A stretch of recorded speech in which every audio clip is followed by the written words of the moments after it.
السلام علیکم ناظرین، میں محمد اسلم حسین سیاست کی خبروں میں آپ سب کا استقبال کرتا ہوں۔ 1971 کی ہندوستان پاکستان جنگ کے 50 سال مکمل ہو چکے ہیں۔ یہ وہی جنگ تھی جس کے نتیجے میں دنیا کے نقشے پر بنگلہ دیش کے نام سے ایک نئی قوم کا ظہور ہوا تھا۔ اس جنگ میں بھارت نے پاکستان کو چھٹی کا دودھ یاد دلا دیا تھا۔ پاکستان کے 93,000 فوجیوں کو ہندوستان کے سامنے ہتھیار ڈالنے پر مجبور کر دیا گیا تھا۔ پاکستان کے خلاف جنگ میں فتح اور بنگلہ دیش کی آزادی کے بعد سے ہندوستان 16 دسمبر کو یوم فتح کے طور پر منایا کرتے ہیں۔ وزیراعظم نریندر مودی نے چاشمے کی صبح قومی سمر میموریل میں 1971 کی جنگ کے ہیروز کو خراج تحسین پیش کیا۔ وزیراعظم نریندر مودی کچھ دیر پہلے یہاں پہنچے۔ وزیر دفاع راجناتھ سنگھ نے ان کا استقبال کیا۔ اس کے بعد وزیراعظم مودی نے 1971 کی جنگ کے شہداء کو پرتپاک خراج تحسین پیش کیا۔ اس موقع پر 1971 کی جنگ کے سپاہی بھی یہاں موجود تھے۔ مرکز کے 3 زرعی قوانین کے خلاف کسانوں کے احتجاج پر بی جے پی کو تنقید کا نشانہ بناتے ہوئے شرومنی اکالی دل کے سربراہ سکھبیر سنگھ بادل نے زعفرانی جماعت کو حقیقی ٹکڑے ٹکڑے گینگ قرار دیا اور الزام لگایا کہ وہ پنجاب میں سکھوں کے خلاف ہندوؤں کو کھڑا کر رہی ہے۔ انہوں نے اپنی سابق اتحادی جماعت سے کہا ہے کہ وہ زرعی قوانین کے بارے میں اپنا گھمنڈی رویہ ترک کر دیں اور کسانوں کی بات مانیں۔ بادل نے خبردار کیا کہ بی جے پی سکھوں کے خلاف ہندوؤں کو کھڑا کرنے کی کوئی کوشش نہ کریں۔ انہوں نے کہا کہ اگر کوئی مرکزی حکومت کے حق میں بولتا ہے تو اسے دیش بھکت کہا جاتا ہے اور اگر کوئی اس کے خلاف بولتا ہے تو اسے ٹکڑے ٹکڑے گینگ قرار دیا جاتا ہے۔ بی جے پی حقیقی ٹکڑے ٹکڑے گینگ ہے۔ اس نے قومی اتحاد کو ٹکڑے ٹکڑے کر دیا ہے اور بے شرمی سے مسلمانوں کے خلاف ہندوؤں کو اکسایا ہے، اور اب وہ امن پسند پنجابی ہندوؤں کو ان کے سکھ بھائیوں بالخصوص کسانوں کے خلاف کھڑا کر رہی ہے۔ وزیراعظم نریندر مودی نے کہا ہے کہ نئے زرعی قوانین پر کسانوں میں الجھن پیدا کرنے کے لیے ایک سازش کی جا رہی ہے۔ انہوں نے دہلی میں داخل ہونے کے راستوں میں مسلسل 20 دنوں سے کسانوں کے احتجاج کے درمیان یہ بات کہی، جو زرعی قوانین کو منسوخ کرنے کا مطالبہ کر رہے ہیں۔ وزیراعظم نے نئے زرعی قوانین کو تاریخی قرار دیتے ہوئے کہا ہے کہ ان کی حکومت سپٹمبر میں منظورہ قوانین کے بارے میں کسی بھی شبہات کو دور کرنے کے لیے تیار ہے۔ کسی کا نام لیے بغیر مودی نے، جو گجرات کے ایک دن کے دورے پر تھے، کہا کہ احتجاج کی تائید کرنے والی اپوزیشن جماعتوں نے جب وہ اقتدار میں تھی زرعی شعبوں میں اسی طرح کی اصلاحات کی تائید کی تھی۔ وہ کچھ ضلع میں 3 پروجیکٹس کے لیے سنگ بنیاد رکھنے کی ورچوئل تقریب کے بعد خطاب کر رہے تھے۔ ہندوستانی صنعت کے اداروں اسوچم اور سی آئی آئی نے کسانوں کی جانب سے متنازع زرعی قوانین کے خلاف جاری احتجاج پر تشویش ظاہر کرتے ہوئے بتایا کہ قوم کو روزانہ 3,500 کروڑ کا نقصان بھگتنا پڑ رہا ہے۔ اسوچم نے کہا کہ احتجاجوں سے خطے کے ایک دوسرے سے مربوط معیشتوں کو کراڑا جھٹکا لگا ہے۔ روزانہ 3,000 تا 3,500 کروڑ روپے کا تخمینہ برداشت کرنا ہندوستان کی موجودہ معاشی حالت کے لیے نہایت منفی تبدیلی ہے۔ مہاراشٹر اسمبلی کے سرمائی اجلاس میں کنگنا رناوت کے خلاف مراج شکنی کا تجویز پیش کرنے کے بعد بی جے پی آپے سے باہر ہو گئی۔ انہوں نے حکومت کو تنقید کا نشانہ بنایا اور کہا کہ ہم کنگنا اور ارنب کے بیانات سے اتفاق نہیں کرتے ہیں، لیکن سوشل میڈیا پر حکومت کے خلاف ایک جملہ بھی لکھا جائے گا تو کیا کسی کا گھر توڑ دیا جائے گا یا پھر اسے گرفتار کیا جائے گا؟ ایسا سوال بی جے پی کے اپوزیشن لیڈر دیویندر فڈنویس نے اسمبلی میں حکومت سے کیا ہے۔ انہوں نے یہ بھی کہا کہ یہاں جمہوریت ہے، یہ کوئی پاکستان نہیں۔ دہلی کے نظام الدین علاقے میں واقع تبلیغی جماعت کے مرکز میں منعقدہ پروگرام کو کورونا وائرس پھیلانے کا بنیادی سبب بتایا گیا تھا، بلکہ فرقہ پرست اور زعفرانی میڈیا نے اس پروگرام کو ایک بڑا کلسٹر قرار دیا تھا۔ حد تو یہ ہے کہ اس پروگرام میں شرکت کرنے والوں کے خلاف ملک کے الگ الگ حصوں میں کیسز درج کرائے گئے تھے اور تبلیغی جماعت کے خلاف ایک ماحول قائم کیا گیا تھا۔ آج تبلیغی جماعت کے اس پروگرام میں شریک ہونے والے 36 غیر ملکی شہریوں کو ایک بڑی راحت ملی ہے۔ دہلی کے ساکت کورٹ نے انہیں اس کیس سے بری کر دیا ہے۔ ان سبھی 36 غیر ملکی افراد کے خلاف وبائی ایکٹ کی خلاف ورزی کا الزام عائد کیا گیا تھا۔ Chief metropolitan magistrate Arun Kumar Garg نے 36 غیر ملکی شہریوں کو سبھی الزامات سے بری کر دیا۔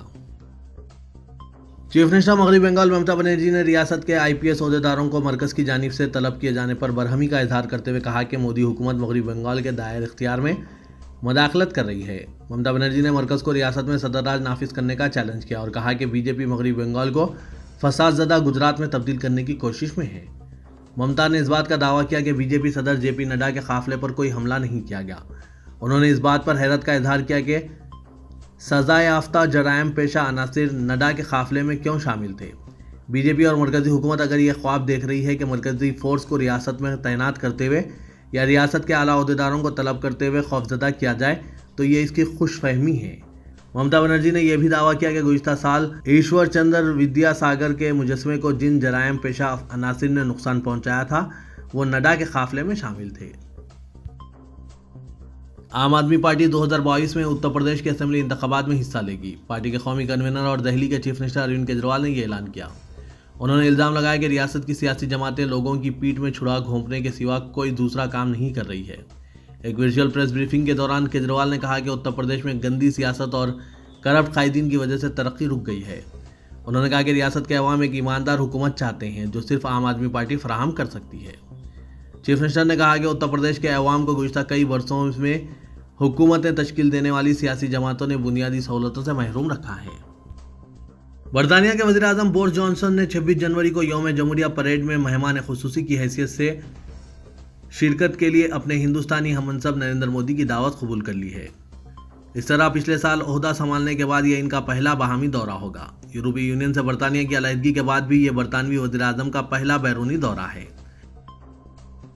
अबूधाबी में महकमा सयाहत व सकाफत की जानिब से सऊदी अरब समेत 13 ममालिक के सयाहों पर क्वारंटाइन की पाबंदी उठा ली गई है।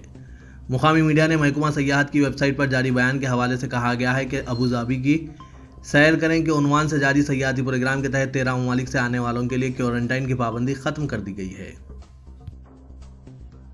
तेलंगाना में गैर ज़रई अराज़ियात और जायदादों के रजिस्ट्रेशन के तरीक़ेकार आसान बनाने के लिए तश्कील दी गई काबीनी सब कमेटी का इजलास आज हैदराबाद में मुनक़िद हुआ। काबीनी सब कमेटी के सदर नशीन वज़ीर इमारत विश्वरा प्रशांत रेड्डी के अलावा अरकान के.टी. रामाराव, मोहम्मद महमूद अली, ई. दियाकर राव, टी. श्रीनिवास यादव के अलावा चीफ सेक्रेटरी सोमेश कुमार ने शिरकत की। चीफ मिनिस्टर के चंद्रशेखर राव ने धरानी पोर्टल पर रजिस्ट्रेशन में दुश्वारियों से मुतालिक शिकायत का जायजा लेते हुए आवाम को दरपेश मुश्किलात को आसान बनाने के लिए रहनुमा खतूत तैयार करने की हिदायत दी है। रियल इस्टेट और दीगर शोबेजात से मुशावरत के बाद काबीनी सब कमेटी हुकूमत को सिफारिशात पेश करेगी।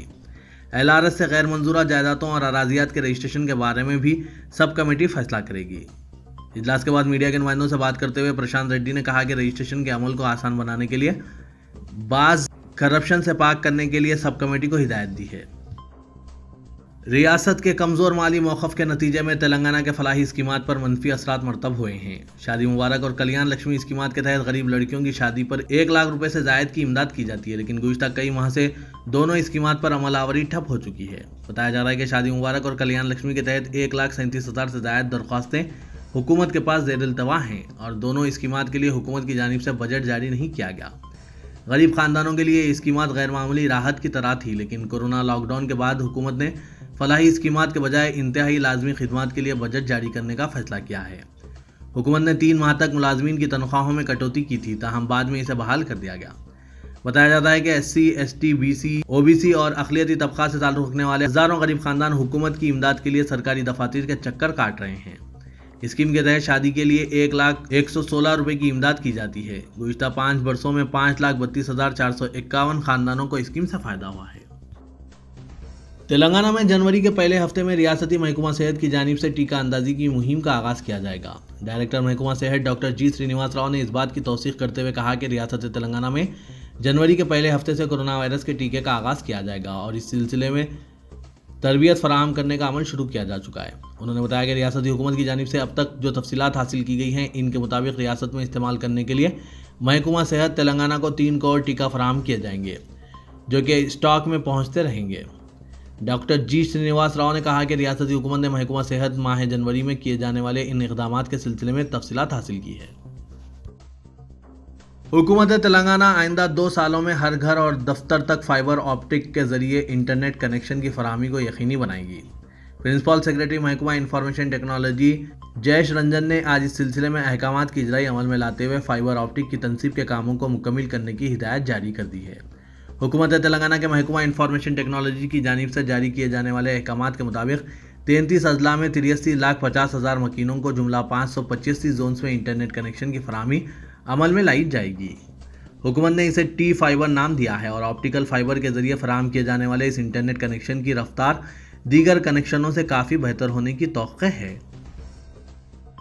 शहर में आबी आलूदगी पर काबू पाने के लिए Hyderabad metropolitan water supply and sewerage board ने मूसा नदी पर 17 सेवरेज ट्रीटमेंट प्लांट्स के क़याम का मंसूबा बनाया है। इस मंसूबे के तहत हुसैन सागर में कीमियाई फजला और सनती इदारों के आलूदा पानी के बहाव को रोकने के अलावा मूसा नदी में ड्रेनेज के पानी के बजाय ट्रीटमेंट के बाद साफ सुथरे पानी के बहाव को यकीनी बनाया जाएगा।